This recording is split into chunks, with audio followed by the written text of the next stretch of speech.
What's up, guys? Kyle at Fortune Off-Road. It's been a while since we've done a downtime video. Usually this downtime segment is for when I'm not wheeling and I'm not wrenching, but I've got some updates. So that's what this is. These are some cool ones. I got a couple little things going on that I haven't recorded on camera, and some cool things coming up that I want to talk to you guys about. So in one of my rear stretch videos, I was talking about the gas tank getting a piece of the filler hose was getting like chipped off. I don't know what it was about. Turns out it was my tire. It was this inside of the tire. When I was articulating, it was going up there. When I would drive, it would just grind some of it away, because there was metal on the other side of it. It's just deteriorating. So what I decided to do was, well, number one, relocate the gas filler.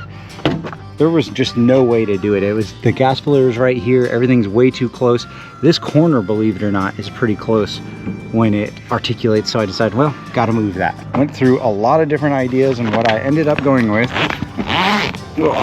get this rear window open up my Coleman tent, is this. So I've got the gas filler right here. So when I'm not showing somebody like in this video, I can just undo the zipper, stick the gas nozzle in there and fill it up. It's actually kind of cool because it's a clear hose, so you can see all the gas going and you can see how everything's working. You can see I've got a little bit of a kink in this one. There's another kink down there because I'm still kind of working through how we're going to do this. I think this one might just need a little bit more room, but it works like this. Right now, I just have a piece of metal. It's like this little frame that I cut out of some plate, but what I'm going to do is gusset it on both these sides to make sure it's nice and strong, even though it feels pretty dang strong already. And then you can see it just goes down there right into the tank. So this is pretty thick tubing and it's rated for these products, so shouldn't be a problem there. But a little bit of a kink in this hose too, so I'm still kind of working on that.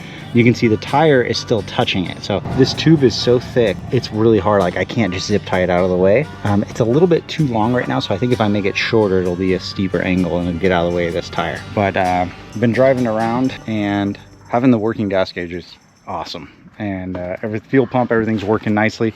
Got the seats back in here all cleaned up. We just need to put some sealant around these holes for our vent hose right there for the tank. But yeah, I mean, this doesn't have to be permanent. I can change this up. I do want to put a bar right here so we can do some harness work and just reinforce this cage. I've got a stick of tubing right now that I can start doing that stuff with, but I want to tie the cage into the frame, and then getting some more triangulation in here in case we go over hard. It has you know, better chance of withstanding that. Let's see, another thing that happened. Check this out. I got a melted bushing, and this lock nut is all melted, and you can see this weird exhaust tip. So this was hitting my exhaust tip really bad and crunching it in. So what I decided to do is get a Sawzall, and I cut the tip off up here like that, and it made a big oval opening, and it was just pointing right here. I didn't think much of it. I didn't think it was going to be a problem. It was a problem. It melted this whole bushing on the leaf spring. You can see this side starting to come out and the shackle's all crooked. There wasn't really a way to fix it, so I just got some of this old tubing that was from the Samurai and kinked it out that way, and now it works. But we need to get a whole new exhaust system for the Jeep, because underneath in the front, right under the transmission, it's crushed in. It's sitting up against the body everywhere because we had that 3-inch body lift, yada yada yada. Need to look at some new mufflers, so I'll take recommendations if you haven't. Zip this thing back up.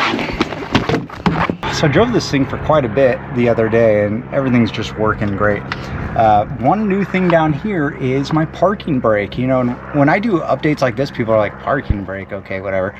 There's a lot of guys that have done axle swaps like me that don't have a working parking brake, and it sucks when you're on the trail, because you're like, the only way I can stop and get out is if I leave it in gear and shut it off. Well, guess what? Now I have a parking brake. I ended up just welding on this plate right here. The cables used to go up here, but you know, with the stretch, it messed up everything because they're 4 inches back and about another inch down now. So what I did is I just welded on this plate, routed my cables up and around through to this plate, and then I got this jam nut coupler, another jam nut, and then a bunch of threaded rod that's the same thread pitch as the one on the Jeep, just connected it. So there's a lot of slack in this, and I need to mess with it a little bit more, but when I pull this thing tight, it seems like it's working really well. So yeah, kind of a dumb thing to be excited about, but I am. It's great having a functioning parking brake. So why wouldn't I have done this earlier? Well, I'll show you why. This is another video.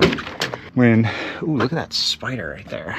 Thing looks scary. Get out of there. All right, so when we put this cage in, this is the YJ cage kit, and a lot of people don't like it because it has the bends in it, and they think it's just going to crumple when you roll over.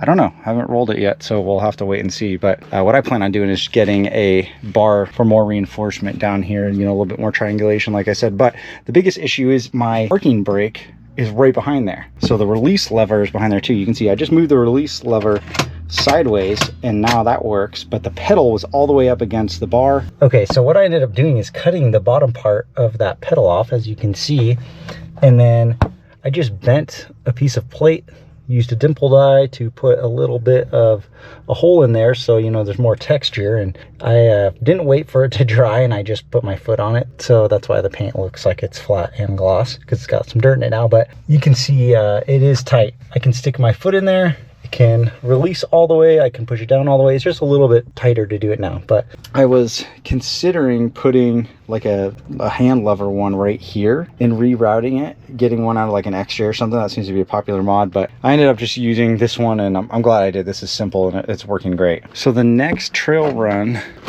that we've got scheduled is a Slick Rock, Deer Valley, something like that, in a couple weeks. Actually, I take it back. We're doing a Signal Peak easy run with this, and then we're gonna do that Slick Rock, Deer Valley one later on, weather permitting. But we also signed up for Winter Fun Fest, which I'm super excited about. Haven't done it before, but we love snow wheeling. I love it. It's one's I can take the family on. I don't have to worry about getting into anything too crazy in the snow. These Milestar Patagonias have done awesome, but it's never good enough. So I have a line on some tires right now that look like they would be a really good fit for the snow. They are, so these tires are 38 1350s on a 17-inch wheel, and I usually air down to about 5. If I go in the snow, I'll air these down to 3. No bead locks, and it's been fine.